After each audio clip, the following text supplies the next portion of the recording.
Young Morpheus back with another video. In this video, it's one which I felt crossed across all of my different platforms, whether it's the political matrix, been thinking with Young Morpheus, or Hebrew apologetics with Young Morpheus and Jose. Um, the channel Moxie Approved and We Woke got together and they did a really good review of the Hebrew to Negros um, movie slash documentary and book. And I think it's very important for us to be able to notice that there is a difference between the book and the documentary, and to understand the conflation, a lot of the conflation that's being done with the media narrative that's going on. Hopefully, this is informative. Hopefully, you guys enjoy. Make sure to give a subscribe, hit the notification bell to my channel, of course, all three of them, whether that's the Political Matrix, Been Thinking with Young Morpheus, or Hebrew Apologetics with Young Morpheus and Jose, and also go over to Moxie Approve. Please click the notification on his channel and We Woke Now with Pastor Kelly. Thank you. Hopefully you enjoy. Now for part 3. So now let's get to this article, right? Rolling Stones, Giant Blistein, Kyrie Irving boosts anti-Semitic movie peddling Jewish slave ships, right? So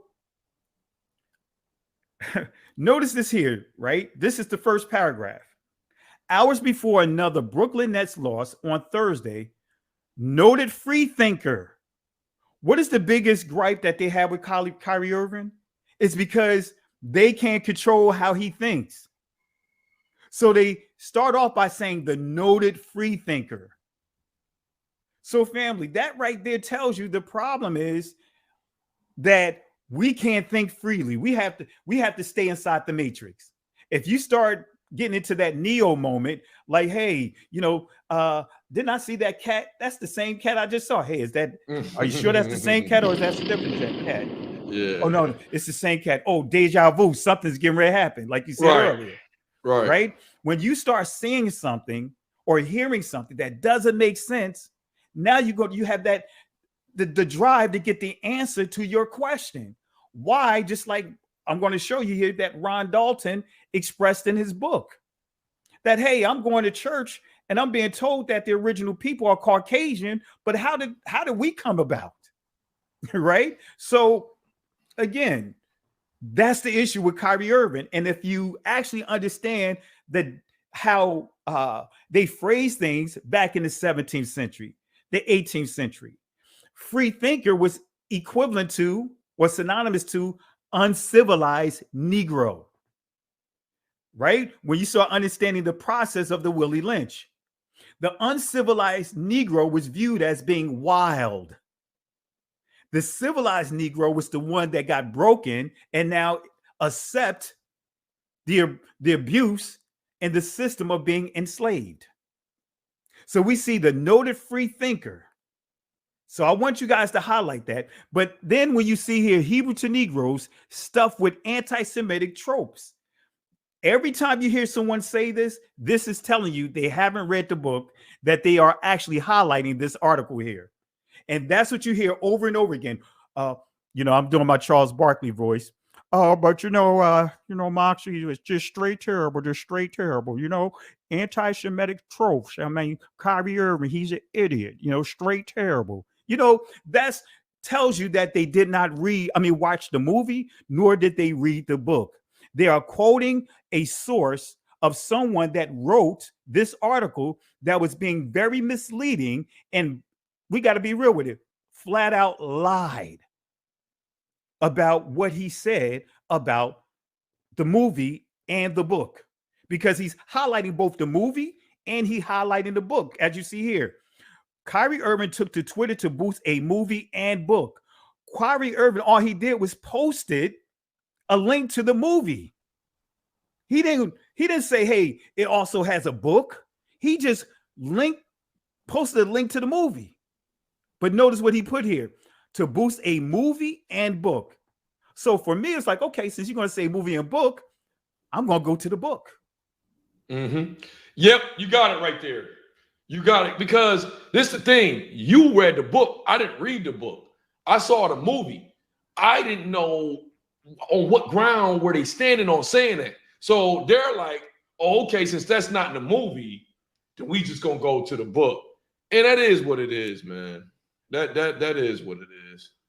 Absolutely. Absolutely. We got 944 people in the chat. Let's get those likes up. Let's get the subscribes up. We should at least have at least 700 likes here. Let's get it up to 1,000 before the night is over. All right, because that helps the algorithms. That helps. That helps. Hey, can we take a second to look? Well, no, let's finish what you're doing. After this, I want to take a second to look at what Malcolm did. We were talking about that. Okay, absolutely. Because it goes absolutely with what we're talking about right here. Absolutely. So, so this is what the writer started off the article with. He's highlighting Kyrie Irving, free thinker. He actually stated something that's a falsehood. It said Kyrie Irving took to Twitter to boost a movie and book, Hebrews to Negros, stuff with anti-Semitic tropes. So this is a loaded paragraph here, a loaded sentence, right? Because again, Kyrie Irving posted a link to the movie, right? But then it says stuff with anti-Semitic tropes. It goes on to say the 2008 film was directed by Ronald Dalton and based upon his 2015 book of the same name. A description for the film states that it uncovers the true identity of the children of Israel. Now, this is where he really goes into stereotypes. This is where he started building up the narrative of what the media or what many think when you hear the term Black Hebrew Israelites. Truth be told, not a single person that understand that they are an Israelite even use the phrase Black Hebrew Israelites. Those guys that are in those camps don't use the term Black Hebrew Israelites. Whether you agree with them or not, you're not going to hear not one of them say that they are a Black Hebrew Israelite. Why? Because the very thing of, hey, you know what? The Israelites, the original Israelites are melanated people. So saying Black Hebrew Israelites, that is an oxymoron. So you will never hear any one of them say that. Why? Because that's an oxymoron. That is a term that was coined by what is called the Christian community, right? They created what is called a straw man, and now they had to put a label on the straw man. I mean, to the straw man, a title. Initially, they were calling it identity extremists, Black identity extremists. Then they transitioned to saying Black Hebrew Israelites, right? So, but I'm just as we see here, he's really loading it up. You know, the perception, right? Both Hebrews to Negroes espouses ideas in line with more extreme factions of the Black Hebrew Israelites, which have a long history of misogyny, as you pointed out, homophobia, xenophobia, Islamophobia. You see how they pouring it on? Islamophobia, New York phobia, New Jersey phobia, comedian phobia, moxie-phobia. They said, "Give me all the phobias." Are we getting all the phobias? One of them stick. Look, my throat is scratchy phobia. You know what I mean? They throwing every phobia out there. Phobias, man. Gray shirt phobia. You know what I mean? They put everything in there, and this is where you start getting into the term gaslighting, because this is a gaslighting. So far, these paragraphs are gaslighting to paint a picture, to really give a false narrative that, hey, Ron Dalton is really attacking every community. So we all got to join together, and we got to put this, we got to completely get this work removed. I didn't even think about it like that. You right on the money right there. But the only thing I'm going to disagree with, they're not trying to get the work removed. They're trying to take away they're trying to take it off of Amazon. They're trying to get it taken off of Amazon. But the problem is, the reason why they can't take it off Amazon is because Amazon can get sued. Because people have to understand, you cannot, it's much harder to get a movie on Amazon, right? You can't take the approach of uploading a video to YouTube. It's totally different. Yeah, when you try to get a movie on Amazon, especially a documentary, they go through their vetting process. They do. They comb the material. They make sure your material that it has no copyright issues. They comb the material. It's not easy to get material on Amazon. So they already did their due diligence. Go ahead, Moxie. I was gonna say I could vouch for that because I have a short film on Amazon. I have one on there, and yes, it took about a month for it to get approved. So yeah, I can vouch for that. I still think that they could be a little bit more vocal against Bezos as they are against Kyrie, and that's just my opinion. We haven't heard his name brought up. We haven't heard his name brought up at all.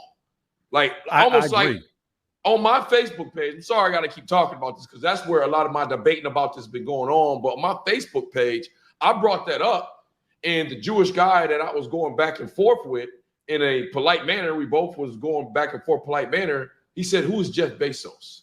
I said, "End the conversation, man. End the conversation." You see what I'm saying? You're gonna sit there and gaslight me and act like you don't know who he is. Even if that's the truth, you are a POS. Because if you really cared about this topic, you would have researched Amazon and who owns it and who to talk to get it off there. You know damn well you know who Jeff Bezos is, man. But yeah, they ain't bringing up his name at all. I do want to say this. We got 1,038 people in here. Please hit that like button if you haven't yet. We in here cooking, all right? Hey, We Woke has done a lot of research. Both of us have watched this movie. Please subscribe to We Woke. And if you haven't yet, it's 1,000 of y'all in here. Y'all can look below and you see that subscribe button. It's totally free. Apply pressure on that subscribe button. Let's keep going though. All right. And to your point, and notice what it said. It's highlighting all the gaslighting things. This is painting a picture, trying to have Ron Dalton viewed as one of the guys you see on the corners. And Ron Dalton is an educated man when you do the research on him. Right? He works in the medical field. He's a very educated man. Some refer to him as a walking encyclopedia. And when you read the book, you're like, man, he got a lot of sources. And I'm a very thorough person with my research. Right. But I saw some sources. I was like, hey, wait a minute. I don't know about that source. Like this book right here that we'll touch on briefly that he made reference to. Hold on. Right? Let me see that. Hold on. Let me put it. Go ahead. Okay. The Torah Anthology. Yeah. Okay. We got it. All right. All right. So getting back to here, it says the government, well, actually, as you see here, the biggest thing here, the notion that Black people are the real descendants of the ancient Israelites. So this is telling you what the real issue is. The real issue is us referring or coming to the understanding that, wait a minute, we are descendants of Israel. See, Kanye West, the issue is not just what he said about the DEF CON, but what he said afterwards. He said, how can I be anti-Semitic when the blacks in America are Jews? Right. So notice what this writer is doing. He's doing a lot of gaslighting. So that way it makes you not even want to watch the movie. It makes you not want to read the book because he's giving the impression that he actually read the book. Actually, I believe he read the book and watched the movie. This particular writer, and then he deceptively went opposite. Let me ask you this. We got C. Roberts in the comment section. Have you read that book? I can guarantee you. Oh, yeah, I read the book. Is it anti-Semitic? Absolutely not. Okay. But according to anti-Semitism, laid out according to the law, then it's anti-Semitic. Yeah. Just what I laid out. If you question truths or imaginary truths, it's considered anti-Semitism. So yes, I read the book, I watched the movie, and guess what? If I didn't read the book or watch the movie, guess what? I wouldn't even have this source sitting in front of me. Yeah, I'm talking about that book. Is that book anti-Semitic? Not this book. Oh, you talking about this right here? This book right there. That's what you're talking about. This is a book written by a rabbi that Ron Dalton makes a reference to that I'm going to show how deceptive this writer is in his Rolling Stones article. I'm sorry, I thought he was saying far as me. My apologies to the person that asked questions. I thought you was referring to Hebrews to Negro. Is it anti-Semitic? No, this book, if you highlight it again, Moxie, if you can pull it up on the screen. Pull it up. My apologies if I misunderstood the person. Notice what it says. Rabbi Are Kaplan, right? So the Torah analogy. So this is like a commentary on Genesis. Bereshit Akkad, Genesis 1. You know, I just said it in Israeli language. Genesis in Israeli language is Bereshit. 1 is Akkad. So Bereshit 1, right? Chapter 1. So that's all I just said in Hebrew. All right. So going back here, right? So he's really doing a lot of pouring on. He's like gaslighting right here, boy, I tell you. So when we go further with this, he says that we have been robbed of that we've robbed of their identity as being God's chosen people. And he noted here the Southern Poverty Law Center. It's those extremist sects that have often parroted classic anti-Semitic tropes. There you have it again, like claiming European Jews, often referred to as the synagogue of Satan, wield outside control over society. Right? See how this lining up with anti-Semitism that we defined? Right? So this is just giving you some of the things that they highlighted here. They've also pushed anti-Semitic claims that the Jews are responsible for slavery and feminizing of black men. But the key is Ron Dalton didn't say this. You saw the Hold book? on, wait. Especially in industries like banking and media, they've also pushed anti-Semitic claims like Jews are responsible for slavery and feminizing of black men. I didn't see that. They talking about the movie? They're talking about the movie, but they're trying to, but see how they set it up? They're taking talking points of what people have said about the Black Hebrew Israelites, that label that's like we just talked about, not getting into that. But they're taking these talking points and now they're trying to connect this to the movie. Yeah, because I'm going to say I didn't see that in the movie. Like, he didn't do a lot of connecting the Jewish community to the transatlantic slave. And he could have in the movie. I don't know if he did that in the book. I did not see that in the movie at all. I saw that. Are you saying that that's in the book? Now, I'm going to show you what's in the book. Okay. I'm going to show you what's in the book. I see the book is a different game. I'm going to have to put on the title of this movie review and book. I'm gonna have to put that on there because you provided the book review. I didn't read the book. And the reason why I'm providing the book because the article highlighted the movie and book. So go ahead. I'm sorry. No. You are. I was saying. I'm glad you did this because I actually was gonna go into this article and transition into your review, but you did it real smoothly, man. Just keep going. You did it smoothly because you're doing. Because I have the article. In the background, you could probably see it back there, but I have the article already pinned up there and I was going to do it. I don't need to show the article now because you're doing this, so I appreciate it. Oh, absolutely. Appreciate you having me on. You know how we do. Really appreciate you having me on. And 1,100 people in the building. Family, let's get those likes up to 1,000. We should have 1,000 likes before the conclusion of this live stream. So let's get the likes up. All right. So as we see here, he claims, now they saying Ron Dalton, he claims that when teaching slavery, schools don't mention the involvement of the Catholic Church, Arabs, East Africa, or Islamic slave traders, or the Jewish slave ships that brought our West African Negro or Bantu ancestors to slave ports owned by Jews, right? So I'm not going to go into this book, but I'm just going to put this source here. Matter of fact, let me copy this source right now, Moxie. And if you want, you can share with the people in the chat, you know, because I know they probably asking like, hey, can we get some of these sources that he's highlighting? Right. I'm back there. I'll put them up there. All right. Let me put this one up here. Right. And it's probably going to be hard for you to get some of these books because some of these books are being removed. Some of these books, the prices are being increased on it to discourage you from purchasing it. Let me see. I've seen that with that World War II book you had. Someone put in there that they was charging $900 for that book. Oh, wow. And when I purchased this book about 10 years ago, it was like $30. Hey, knowledge is expensive these days, especially if, man, let me shut up. Like, let me just shut And up. another book before we continue, right? Another book. Max, every time I come on here, I always got to show books, right? Right. Hold This on, I book got right you. here, right? You can see my page is kind of ripped here, right? I had two of these Damn, books. you've been all the way through there, man. Yeah, man. Look like one of the old school Bibles, right? So Yeah. in this book right here, the Jewish Almanac, I encourage you guys to get this book, right?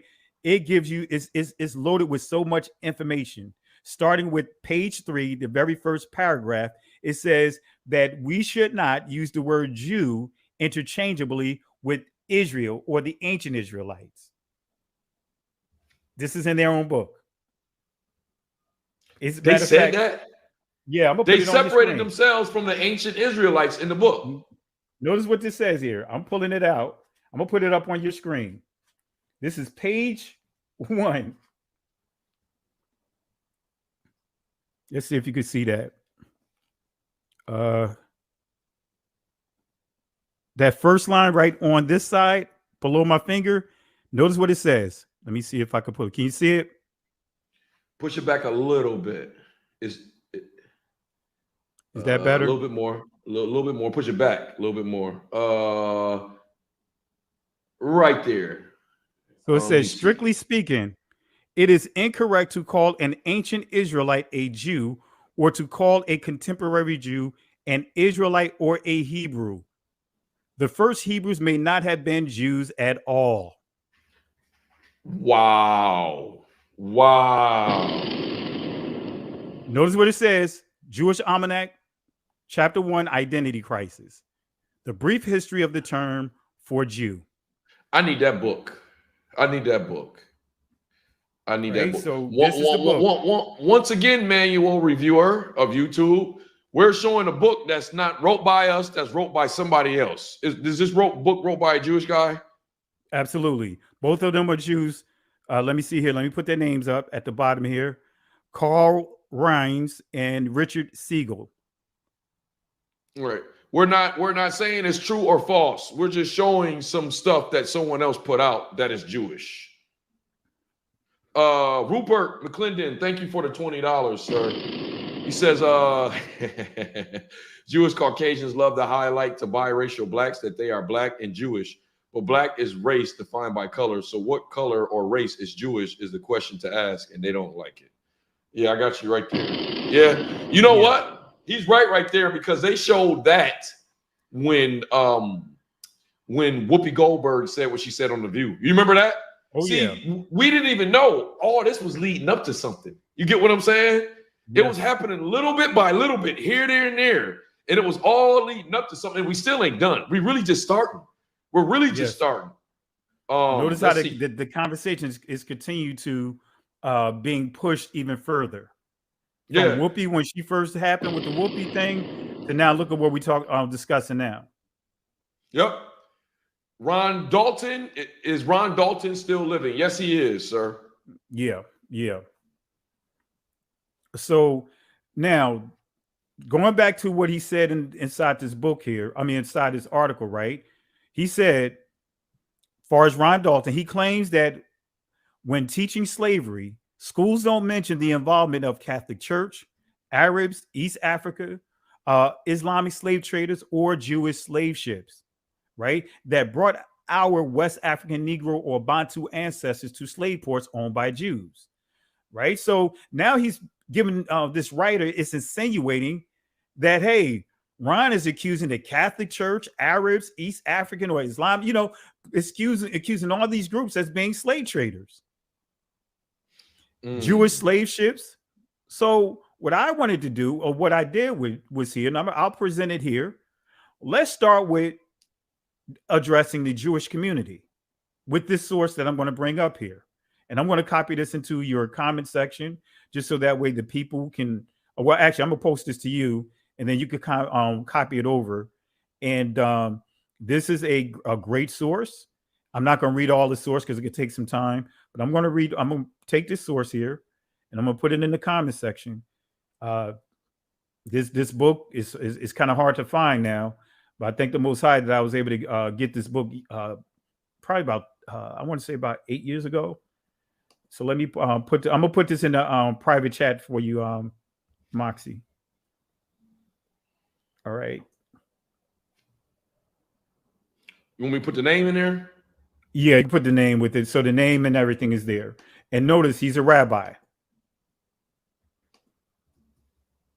This is the name of the document or the book? It's a book. The book. It's a book I'm getting ready to highlight called "Jews and Judaism in the United States: A Documented History" by Rabbi Mark Lee Raphael.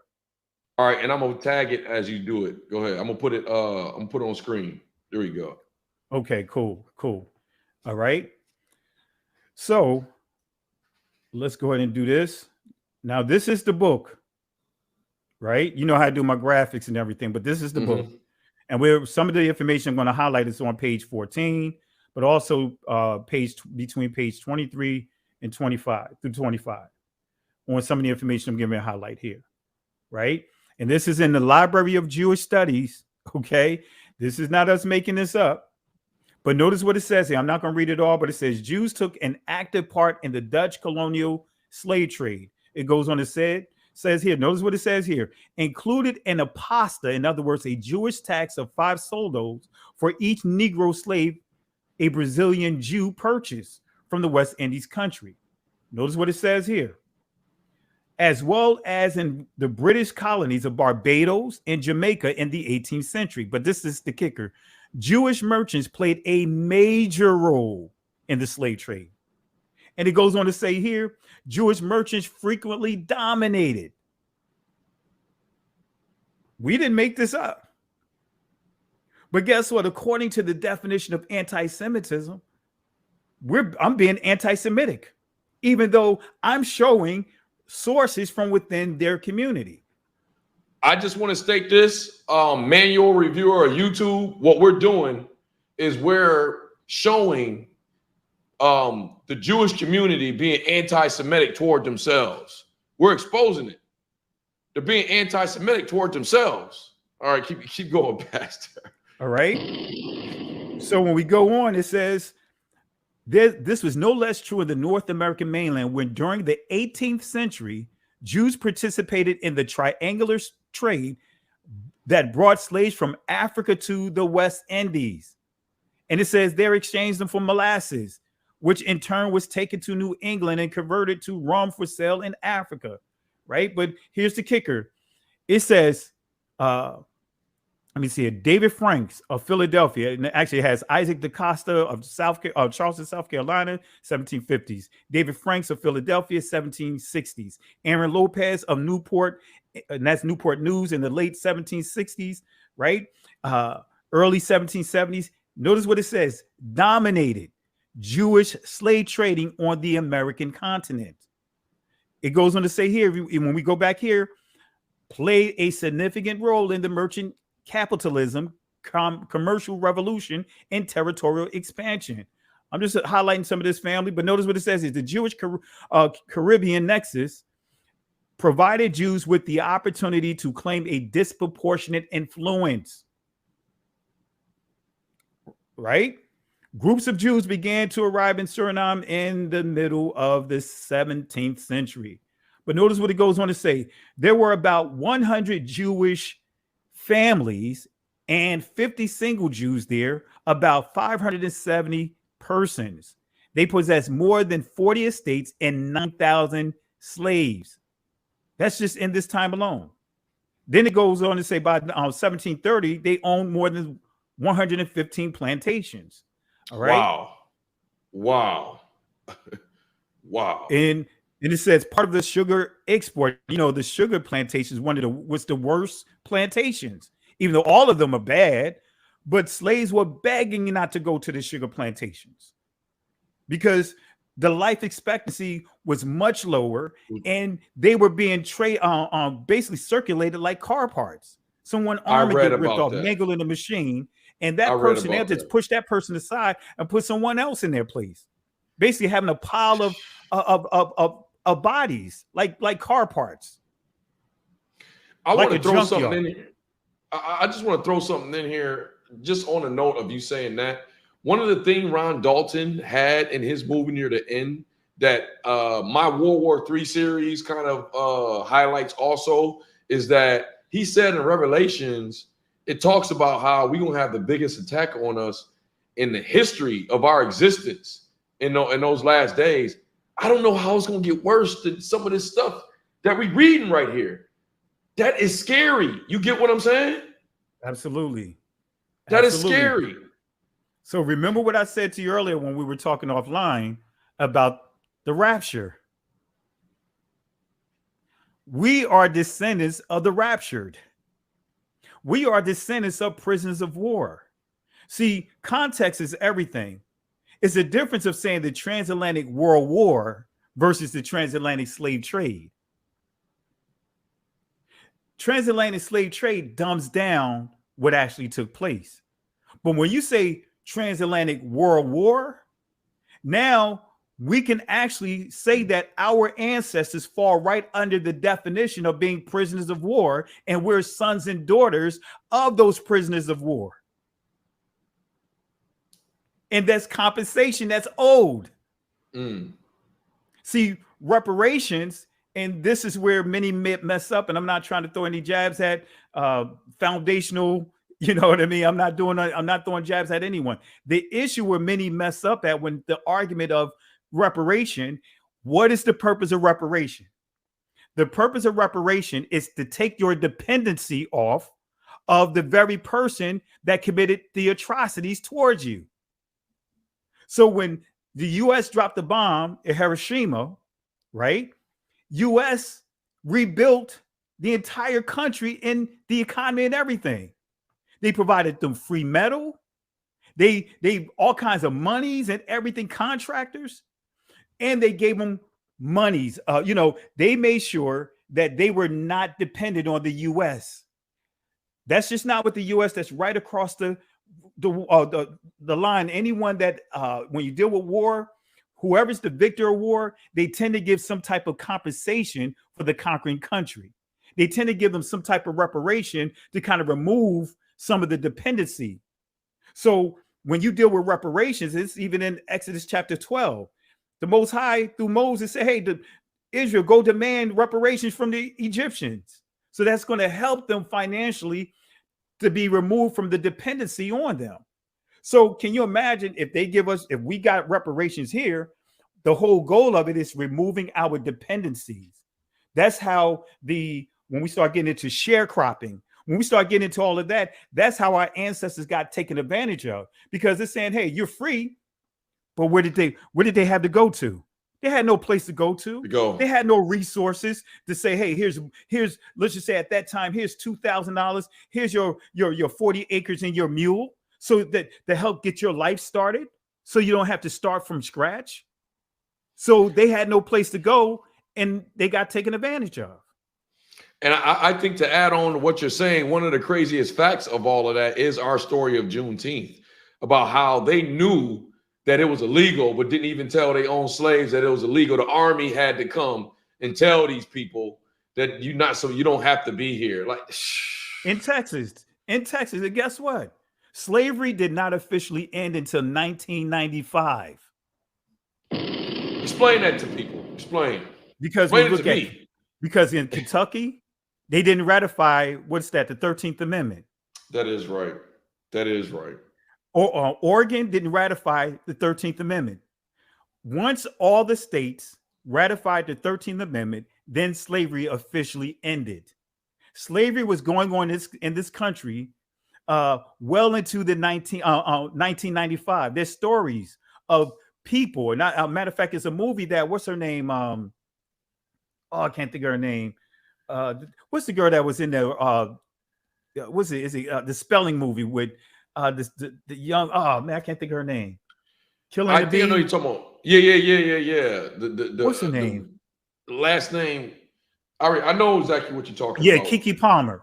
She was in the movie that was released about a year ago, based on a true story about how our people were still living on plantations, fooled and tricked to believing that they were you know, you would think that it was still back in the slavery time, and she decided to run off the plantation, escaped. She going through the woods and everything. You thinking it's like some root stuff. And then when she get out of the woods, she come on a common street and passes out in front of a truck. Slavery was going on well into the 1970s, the 1980s, the 1990s.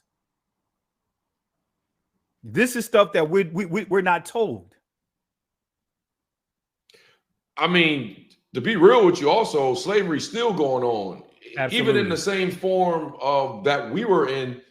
A lot of I don't even know what I can say anymore. You know what I'm saying? Like I know Islamic culture is still involved in slavery.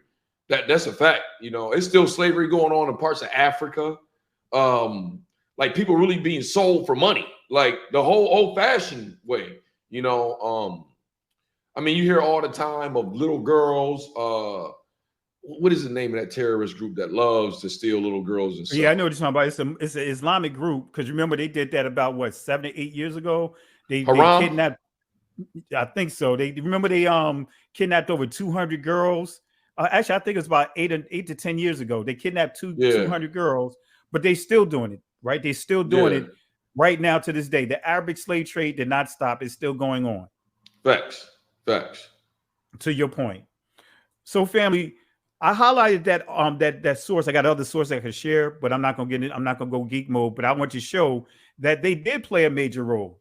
But they will tell you, according to the definition, that would be considered anti-Semitism. But just what you see on your screen to show that, hey, I'm not letting the church off the hook. I'm not letting Christianity or Catholicism off the hook, or Islam off the hook, right? Because slavery in the church, the Catholic Church, 1975, page 52 and 53. Notice what it says here. Papal grants the kings of Portugal, in other words, the Pope grants permission to the kings, plural, of Portugal, giving authority to enslave Saracens and other non-Christians of West Africa, with whom Christendom is at what? War. It says Christendom is at war. In 1442, a Portuguese captain brought to the Gold Coast some Moorish prisoners. So these terms have meaning, even though we know Moors means, you know, when you do the etymology of the word, it means black, it means dark skin. But when we look at it from a historical perspective, especially when you look at some of the documented that we see there for the slave trade or the World War, we see that Moors that term was used for Islamic soldiers, right? And when we see Negros, that's dealing with us.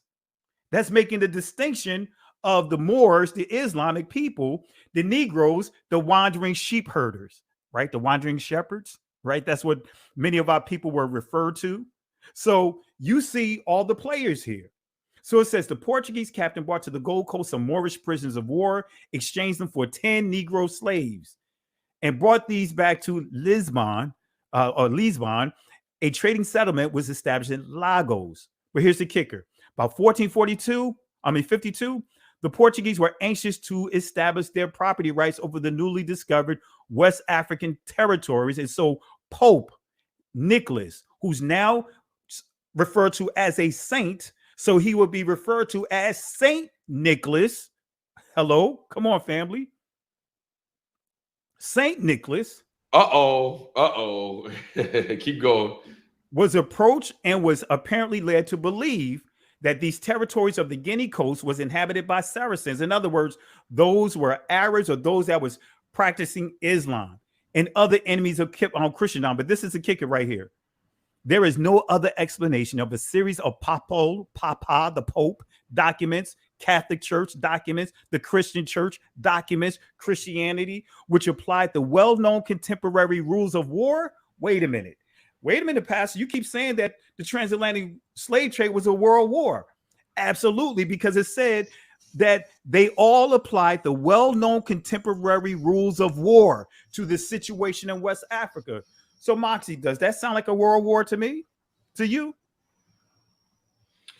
Yeah. I mean, you saying, repeat what you said. Sorry, go ahead. It says There is no other explanation of a series of papal documents which applied the well-known contemporary rules of war to the situation in Africa, West Africa. That sounds like a war. Now, we got all these different countries, these different nations that's participating in it. I get what you're saying now. Transatlantic, I get what you're saying. Yeah. Because the definition of a world war is multiple countries fighting, whether it's on the same side or the opposite side. That's a world war. That's a world war. Yeah. So we see when you start understanding the different terms like asiento, that's just a Spanish, French term for covenant or constitution or agreement. So you had all these countries. So guess what? It was a world war, but we've been dumbed down to say slave trade. Big difference. A big difference. So I'm just showing this article to show it wasn't just Judaism. It wasn't just Christianity. It wasn't just Catholicism. It wasn't just Islam. It wasn't just Hinduism. All of them was together on this. Yeah, I totally see that. Even to this day. I mean, I did a couple of videos ago where I showed a poster. You know, y'all got to go back and look at it. It's when Kyrie got suspended and O'Shea Duke Jackson. Yeah, it's a lot of working together. It's a lot of working together. Absolutely. Absolutely. So the next point I want to cover, because you see how we just systematically knocked down that assertion that he made, saying Ron Dalton is assuming and saying that the Jews were responsible for this and responsible for that. The church was responsible for this. Islam, you know, he threw the whole kitchen sink at us. So guess what? I just laid it out here. I just laid it out that all of them gave proof that all of them played a major part in the conditions of our people at that time. So going back into this source, notice what he quotes here. He says the book's 4th chapter. When did racism towards blacks start? And he says starts by falsely suggesting that anti-black racism can be traced back to key Jewish texts. Western education and religion tries to teach, and this is where he starts quoting from Ron Dalton's book. So just for the sake of time, I'm going to fast forward here, but I'm going to show you here. We're going to go through this here. But he says blacks are cursed with their skin color by the curse of Ham or Canaan. He says here, Western education and religion tries to teach the world that blacks are cursed with their skin color by the curse of Ham or Canaan. This is also taught in European Jewish documents and in the teachings of the Talmud book in Judaism. Some can say that it established the base for black racism even before the KKK. So let's see what Ron Dalton book actually says, because according to John Blistein, Ron Dalton starts chapter 4 of his book by falsely suggesting that anti-black racism can be traced back to the key Jewish text. So let's see if he's correct with that. Let's go to here and see if this journalist is misleading the people. Notice this is chapter 4. Oh, come on. You know I'm coming with receipts. Right? This is chapter 4. What he highlighted, what you see highlighted in yellow is what the journalist wrote and quoted inside the Rolling Stones article. But he failed to mention the first portion here. Let's see if he starts the chapter off the way that guy said. As you see here, it says, oftentimes growing up, I wondered that if the original man and woman were white, then where did black people come from? In the black church, most African Americans are taught in Sunday school lessons that Adam and Eve are white. Did it start with him pointing the fingers at the Jewish community? No, it didn't. Not at all. He just gave a thought that all of us have thought before. Yeah, he did. You know, I'm sitting here. Hey, wait a minute. I'm seeing all these images about a Caucasian Christ or a Caucasian Israel. Hey, where do we come in at? You know what? That deserves one of these.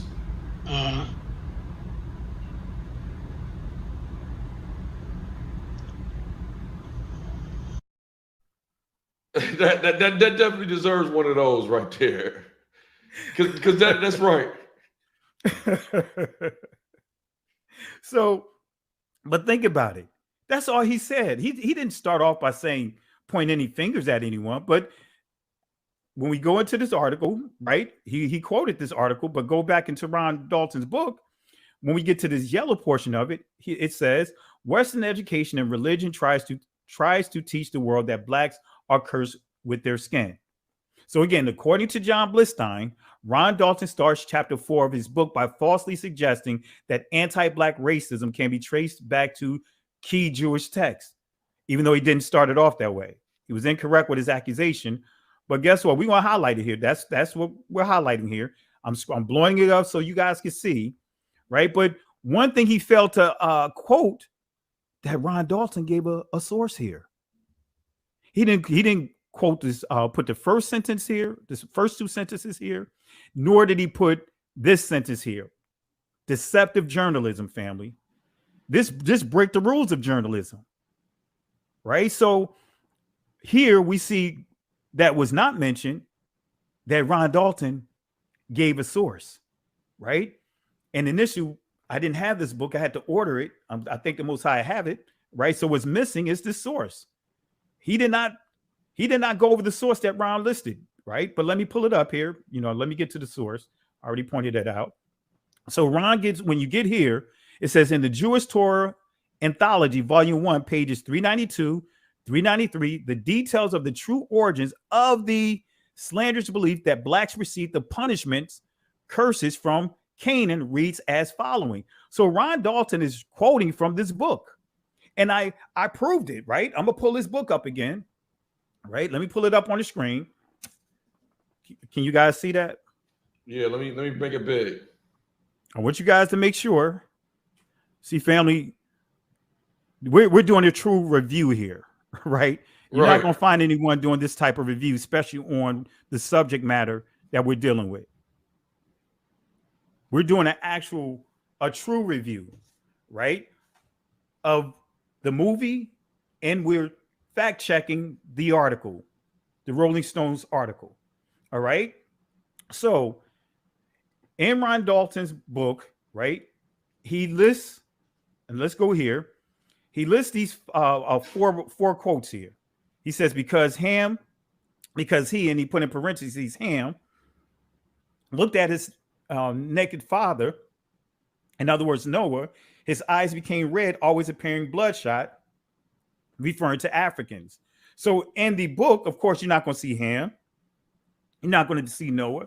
But what Ron did, because the context is about who? Ham and Noah. So he just added Ham here, so that way the reader knows when he says because he is referring to Ham. His father, Noah, right? His eyes became red, always appearing bloodshot, referring to Africans, right? Because he, Ham, mockingly told his brothers about his father's condition, his lips were made thick and gross like those of a Negro. Because he, Ham, turned his head to his father's, to see his father, Noah, the hair of his head and beard became kinky because he did not cover his father. It was decreed that he always go naked and blackened by the sun. So is Ron quoting directly from the book? I can tell you emphatically he is. Right? This is the book that I highlighted. And this is an actual screen print that you see here. And this is what we're going to quote from. Right? You know how we do, Moxie. We got to show the people. This is actually a screen print, me taking a screen print of these pages so that way you can see that I didn't write this. Moxie didn't write this. This is coming directly from this Jewish source, right? As you see here, because he looked at his father's nakedness, his eyes became red, always appearing bloodshot. Number 2, because he mockingly told his brothers about his father's condition. Notice what it says. His lips were made thick and gross like those of a Negro. And that's what I'm quoting right here.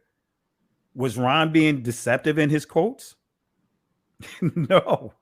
He's actually quoting the book. In fact, you go ahead. I forgot I have a book related to this. Go ahead. I got to get my book now. Go ahead.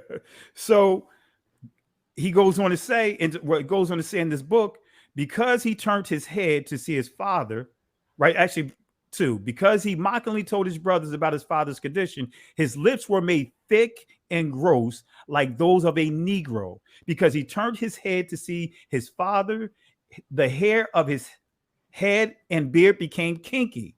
Now, here's the kicker. The difference that you're going to see in the bullet statement here versus the bullet statement in Ron's book, Ron condensed the statement down, right? Because let's go to Ron. Let me show you a point here for you guys that are watching, right? Right? In Ron's book, right? Let me show here. Oops. Right? You see here, let me go back here. All right. All right, let's go here. All right, yeah. In the book, I'm highlighting this here. Because he did not cover his father, it was decreed that he always go naked, right? And so Ron took this sentence and he combined it with the last portion of the sentence to form the bullet that we see here. And I'll read what's in between that Ron did not, read from his book. I'm quoting his book. Because he did not cover his father, it was decreed that he always go naked and blackened by the sun. So Ron didn't include the additional sentences between. He condensed the first sentence with the last portion of the last sentence. But guess what? He still gave you the full source here, right? He didn't take away from the source when you really look at and read the contents of it. But anyway, this is what it says. Because he did not cover his father, it was decreed that he always go naked. We thus see that slaves in Egypt go naked. They even did so in their cities. This was not because of poverty, since it is impossible to imagine that none of them would have enough money to buy clothing. Excuse me. The reason is that they live in a hot, damp climate, and it is very uncomfortable to wear clothing. The reason for this is their geographical location. Since the Hamitic tribes live in tropical climes, it was the curse of, it knows what it says. It was this curse, referring to the curse of Ham, that caused them to live there. They must therefore go naked and blackened by the sun. Right? So Ron Dalton is quoting the source. Yeah. Right? So you can't get around it. Right? So I want to show one additional source, because Ron mentioned the Talmud. So since they mentioned the Talmud, let me show you the Talmud. I know you got a book. You want to show your source real quick, Moxie? Oh, yeah. I just showed them this. I could have did this at the end of the stream. I don't have to do it now. If you need a little bit of time, I could do it then. Okay. I'll just read this portion of it real quick. Yeah, go ahead. I can do this book anytime. So this is the Talmud, Sanhedrin 108b. And I want to make this clear, family. My mother's practices Judaism, right? So this is not me just how can I put it? Just doing this out of happenstance. I read in that Talmud, the whole Talmudic library that she has, the Mishnah, right? I've studied out of that. So I'm very astute at going into there and reading the Talmud. I just want to make that clear. The Talmud has a lot of, I didn't mean to cut you off. Go ahead. And so when you understand there's two Talmuds, you have the Jerusalem Talmud, and you have the Babylonian Talmud, right? Which is Babylon Talmud, or the Jerusalemi Talmud, right? You have two of them, right? But nevertheless, you will see things inside the Talmud that's completely contrary to Torah. You will see that in the Talmud, they say that Adam was a hermaphrodite, that even he and Eve occupied the same body at the same time, that he had a tail and all this other stuff, two faces, like Shakti. Wait. They say that in that book? Oh, yeah, I can prove it. I can show you here. After I show this right here, I'll show it real quick. Right? Oh, no, I got to do this then. If they saying that in that book, then that's... Why the fuck you lying? Why you always lying? Oh, my God. Stop you fucking lying. I mean, excuse me for the cuss words. I forgot I got it on that clip. But, yeah, they tap dancing. They tap dancing. But go ahead. So let's go to the Sanhedrin 108b. And as you can see at the bottom here, it's highlighted here. Let me zoom it in so that way anyone that's watching, they can see that we're being truthful here. You see it here, right? It says, our rabbis taught 3 copulated in the ark, and they were all punished. The dog, the raven, and Ham. The dog was doomed to be tied. The raven expectorates his seed into his mate's mouth, and Ham was smitten in his skin. That's the curse, right? The skin curse. Yeah, the skin curse. Yeah, I've heard that. Right? So in the footnote, I don't have it, the screen print here, but in the footnotes, it says this, footnotes 34, that an example from him descended Cush, the Negro, who is black-skinned. Right? So guess what? Judaism has an influence on the Jehovah's Witnesses, for example. Look at this, because technically, just like the article says, mentioned the KKK. Well, the Talmud was written well before the KKK came into play. The Talmud was written well before. What's the other one that I know he mentioned the KKK, but it was some other groups that was mentioned in the article. The Talmud was written well before that. But notice what it says in the Watchtower, 1902. It says the white race exhibits some qualities of superiority over any other.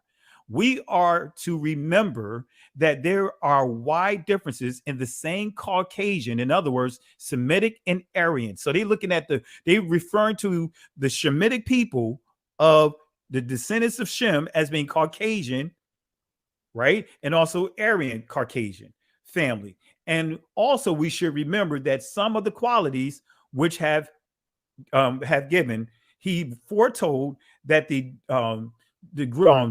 degeneracy would mark the posterity of Canaan, degrading him, making him servile.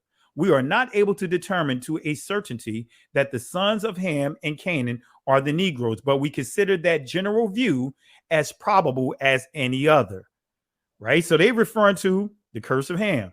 But then in another Jehovah's Witness book, Golden Age, 1921, page 702, it says here, is there anything in the Bible that reveals the origin of the Negro?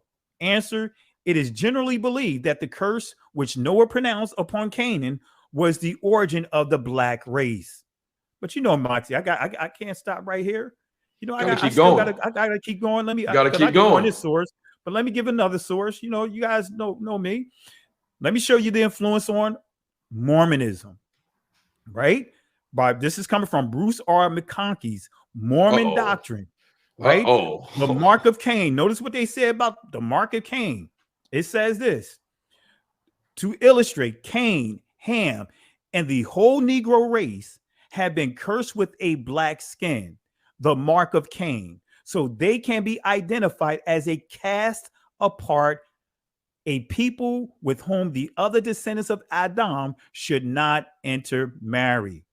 Right? So I just proved that this guy is incorrect with his accusation, because Ron gave sources, but I took it a step further and gave additional sources. Right? Did you want to show that book you mentioned, Moxie? Yeah, I mean, I don't want to. I could wait till you finish, or you got some time. I'm not in a rush to show it. Okay, yeah, I'll show one more thing here. Hey man, the floor is yours, man. Right inside this source, it says here, going back to the beginning of this page, and as you can see, Rolling Stones, and what's interesting, family, they constantly updating that article. Right, they making changes to it.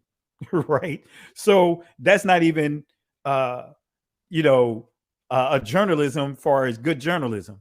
They don't even write in there like this article these are what was added or modified or changed. They just updated and said the article is updated, but they don't tell you what they're updating. So they constantly updating this document. It's like a moving document. So we're going to highlight this real quick. Kyrie Irving Booth's anti-Semitic movie peddling Jewish slave ships. The video is based on a venomously anti-Semitic book, which asserts that many famous high-ranking Jews have admitted to worshiping Satan or Lucifer, right? And that's what this says right here. So is he correct? Is Ron Dalton lying? You know, did he actually quote Ron Dalton?